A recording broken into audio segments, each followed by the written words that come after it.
TNL top 10 for week 2. We'll go over first, and then we have just a whale of a game tonight.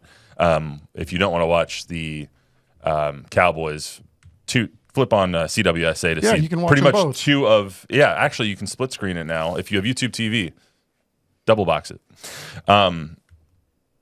Two of the best teams in our entire area, 1 and 2 in our TNL top 10 poll for the first time ever, are playing tonight on Little Caesars Thursday Night Lights presented by the Gomez Law Firm. So that's going to be a really good game. Let's go over the TNL top 10 to start. These are 5A, 6A teams. Like we said, starts off with Brennan and Smithson Valley. They're 1-2, did not change from last week.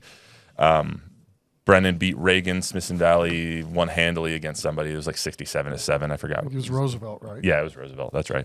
Steele won handily as well. They're number 3. Harlan beat the East Central Hornets. I believe it was 48-40, but that game got delayed by rain. So we'll see exactly what Harlan is. This is where I disagree with the rankings a little bit. Johnson should be way higher. Johnson, they look legit. They looked like the best team in the area last week against Judson. Judson didn't have a chance. They were up 14-0 in the blink of an eye. Like, it was ridiculous how good Johnson was last week. The good thing about this poll is it's week 2 and it's a long season, right? Yeah. So you're right. Johnson did look the part, and boy, what don't they have? I guess is where we should start, right? My goodness. Even that's a short list. Yeah. Piper is number 5 on the TNL top 10 poll. They won last week as well. They beat Bernie. Bernie played really well for a team that lost their all-everything starting quarterback and their one of the best head coaches in the Texas high school football ranks in Shea Hendricks. So they played extremely well. I was impressed with Bernie. I was more impressed with Piper. Piper is Piper. They won 35-28, I believe, and they played really well. New Braunfels played well as also. They're 1-0. Brandeis nearly lost a 35-point lead. Brandeis against O'Connor, I think they were up 35-0. Then the next time I looked at the score, it was 38-35, and O'Connor was up, and I said, what the hell? I know. What is Coach Molesky doing over there? I was asking you, we were doing the scores. I'm like, what, are you telling me this right? Because you just told me 5 minutes ago. Yeah. It updated, and I was like, oh, my God, Coach Molesky's got these guys pumping. Yeah. But Coach Keamy Lewis and Brandeis pulled that one out. Alamo Heights. This, to me, is the one that I think. I disagree with how low they are, too. Yeah, they should be 100%. higher. Alamo Heights won 70-35 against Seguin. And so I went out to shoot the game, and I was out of there in 5 minutes. When you go shoot a game, you go get 3 plays just to be safe. You get a establishing shot and 3 highlights, and then you go to your next game because you got to go all over the place. I was literally I waited. I gave Seguin 2 possessions because I was like, I have to try and get a highlight of them. I didn't need to. There was just no reason for me to. Alamo Heights was up 70-35.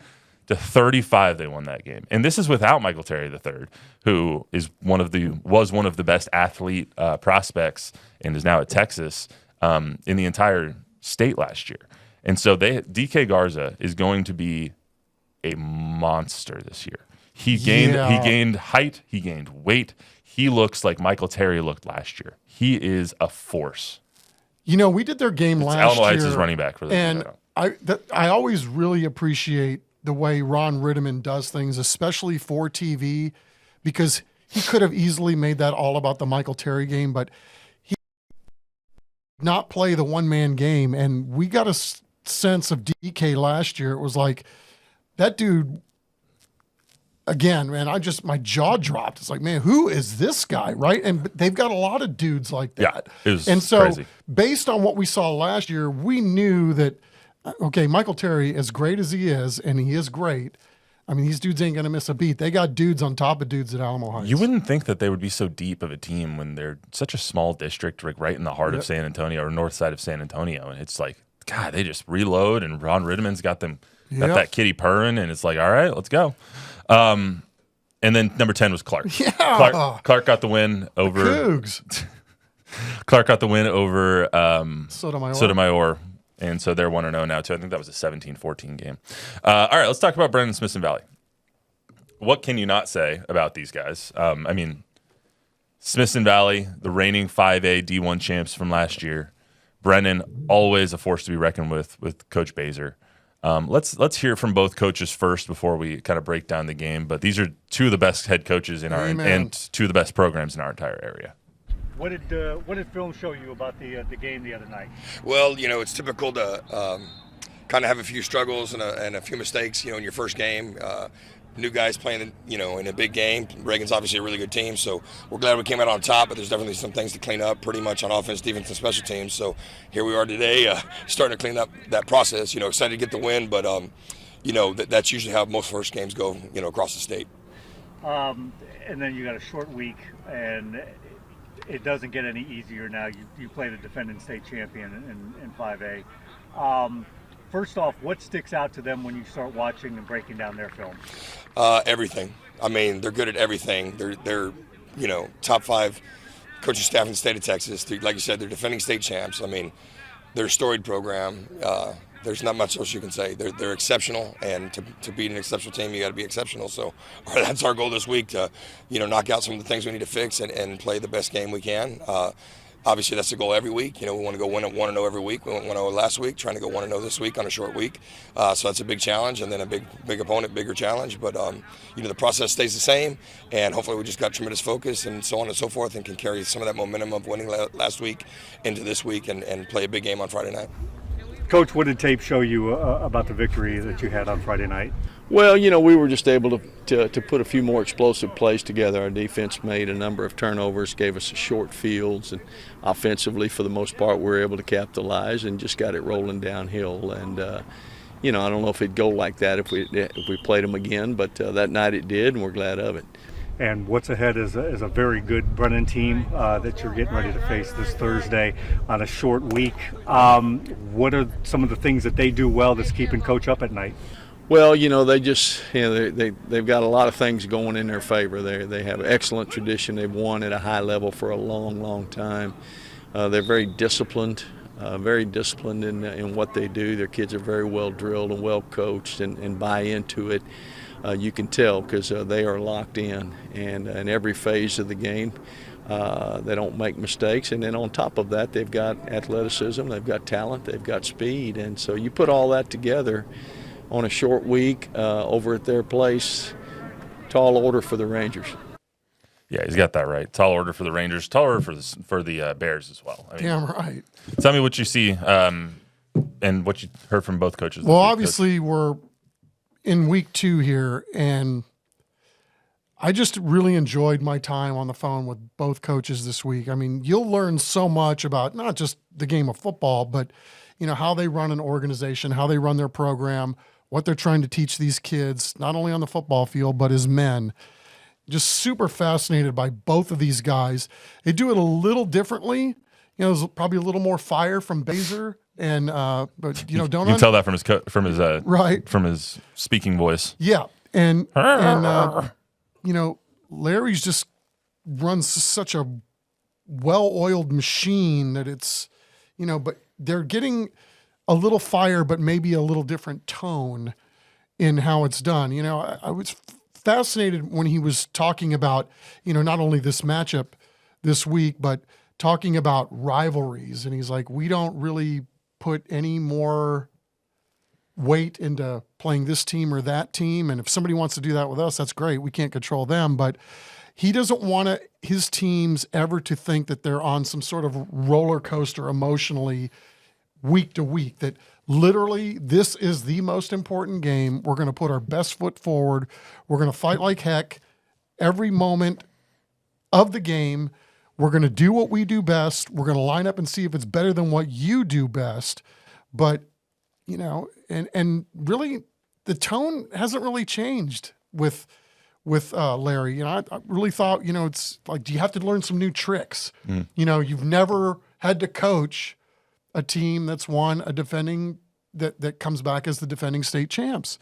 And he's like, no, I mean, because we've had success before, it's literally about going out and trying to win the next game because, we got a monument out there and everybody's going to know from here until the end of eternity that we did something special in 24. And it's right that we're going to get our just due with the plaques and the banners and everything else. But before you looked up, he said, it was already time to start thinking about the next year. So it wasn't even time to think about retirement or doing anything else. It's like he's literally already on to the next. It's the time of year that's what he does. And I don't know, just both guys, Baszler, same way. I mean, there's no taking the foot off the gas with him either, right? No. And we're going forward. We're going to plow the road, and we'll see where we end up at the end of the year. And Brennan's going to punch you in the teeth no matter who you are. Like, even when it seems like they lose to Lake Travis or Westlake every year in the playoffs. But even those guys, they give it their best shot. Like, they're never going to come out and lay down. So, especially a Baszler coach defense, he always has a good defense. Last year was probably the best defense he's ever had. And just still couldn't get over the hump against Lake Travis, I think, in the playoffs. But it is a 5A team against a 6A team. Mm-hmm. And for people who wonder, is there a huge difference? There is. I mean, if you put Brennan is further from the top in 6A than Smithson Valley is further from the top in 5A, because they are at the top of 5A. But this should be a really good game either way. I mean, Brennan beat them last year in Smithson Valley, and Smithson Valley went on to win the title. Like, that's the difference of 6A and 5A is, like, there's more athletes, there's bigger rosters, there's better athletes at 6A. It's just kind of you have more numbers to pull from, yeah. But you're not gonna snooze on the fact that whatever it is that Smithson Valley has, they've been trained well, they're eating well. 100%. I'm not trying to poo-poo what they've done. I'm just saying that when you see the game tonight and you're like, oh, Smithson Valley's the reigning 5A state champ, why are they losing to Brennan? Which they might. I don't know if they will, but they might. Just think about it. That's how I think about it. Like, 6A is just higher, better caliber football. This is the prove-it game that Larry Hill seems to relish the most, right? It's like, we got to go there. We got to go to their place. They're bigger, stronger, faster. They got dudes. They're an elite level program. They win every year. And this is what he lives for. It's like he knows this is going to be a prove-it game, and this is also one of those line of demarcation games, right? Where are we? The 5A league that he's in is treacherous week in and week out. And if you can make it through that, you might have a chance, because his league is super tough week in and week out. You're not getting any bunnies, whether it's 5A or 6A. Yeah, it's going to be a really fun night between the Cowboys game and the TNL game that we will be at. So it's going to be really, really fun. Hope everyone tunes in to double box it into your YouTube TV sets there. Sinclair San Antonio going to own the night tonight. Exactly. He thinks. Remember to download, rate, review the podcast. Give us a 5-star rating. Tell a friend, tell an enemy. Anything, Bob, before we get out of here? There's no Cowboy supporters anywhere. Everyone thinks the Cowboys. Everyone thinks the Cowboys suck. Oh, All right. wow, I'm on an island. Yep, just you. All right, Just so be you. it. We'll be back on Monday, guys. See you then.